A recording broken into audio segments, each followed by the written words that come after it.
लग्न सराई मी तेच सांगतोय, लग्न सराई चालू आहे, धोंड्याचा महिना चालू आहे. तुम्ही लोकांना असं किंचित पकडू नका. 100% परंपरा. अहो, जावायला आज धोंड्याच्या महिन्यामध्ये एक एक तोळा देतोय. अहो, तुम्हाला नाही सासरवाडी, तुम्हाला नाही कोणी, ज्याला आहे सासरे सासरवाडीवाले त्यांना देऊ द्या ना. तुमच्या काय पोटात दुखतंय? तुम्हाला आदानी आम्हाने द्यायला गंभीर आहे.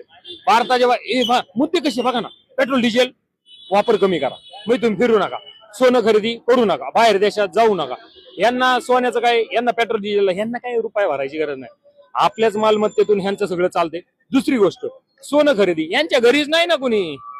मंडळी घरी असल्यावर आणं मागं लागतं, मंडळीच नाही. सासरवाडीवाले जावायला देते धोंड्याच्या महिन्यात ते बी नाही. हे काय ते एकटा जीव साधं. दुसरी गोष्ट सगळ्यात महत्वाची, तिसरी, परदेशवारे करू नका. का करू नका? आम्ही बाहेर गेलेले कोटाने देशात येतील म्हणून तुम्हीच बाहेर जाऊ नका बुवा, आमचे कोटाने तिथंच साबित. अहो, सर्वसामान्य नागरिकाला परदेश दौरे करायचेच नाहीयेत. आम्हाला आमचंच खाऊन सुखासुखी जगू द्या, आमच्या शेतमालाला हमी भाव द्या.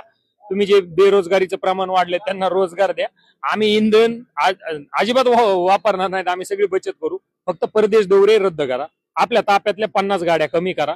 महाराष्ट्रातले मुख्यमंत्री असतील, उपमुख्यमंत्री असतील, राज्यमंत्री असतील, कॅबिनेट मंत्री असतील, ते असं बी काही लई शेतकऱ्याचे काम. अहो, नसरापूरच्या चिमुकलीवरती अत्याचार होतो त्यावेळेस तुम्ही येत नाही.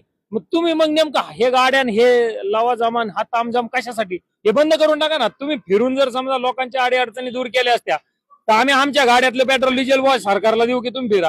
पण तुम्ही फिरून बी जर सर्वसामान्यांना न्याय देणार नसाल, एका माता भगिनीवरती, महिलेवरती, लहान मुलीवरती अत्याचार होतोय, तुम्ही जर त्या ठिकाणी जाऊन अजून ती परिस्थिती कशी हे बघत नसाल, सांत्वन भेटही घेत नसाल, मग तुमच्या फिरण्याला आणि तुमच्या ताप्याला काही अर्थ नाही असं मला वाटतं. युद्ध काल चालू झालं का? नाही. युद्ध कधी चालू झालंय? 1.5 महिना झालं, 2 महिना झालं. मग तुम्ही कालच का म्हणला इंधनाचा वापर कमी करा? हे निवडणुका 5 राज्यात ज्या होत्या त्या राज्याच्या निवडणुकीच्या आधी म्हणायला पाहिजे होतं ना की भाऊ इंधन कमी करा. आता हे काय झालंय, लिंबू ठेवायचा, नारळ उचलायचा, जुनी पद्धत आहे. यांनी सुपारी ठेवून नारळ उचलायचं काम चालू केलं. आता यांनी ठेवली सुपारी की इंधनाचा वापर कमी करा. वापर कमी करा म्हणल्यावर लोक काय म्हणणार, नाही नाही टाक्या भरून घ्या, भरून घ्या, भरून घ्या.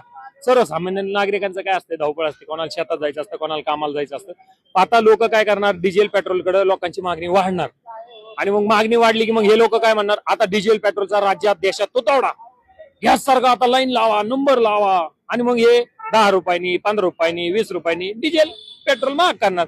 माझा असा प्रश्न आहे की सार्वजनिक वाहतूक व्यवस्थेचा वापर करण्यासाठी सार्वजनिक वाहतूक व्यवस्था तेवढी स्वावलंबी आहे का? तेवढी कॅपेबल आहे का? तेवढी त्याची पात्रता आहे का? नाहीये.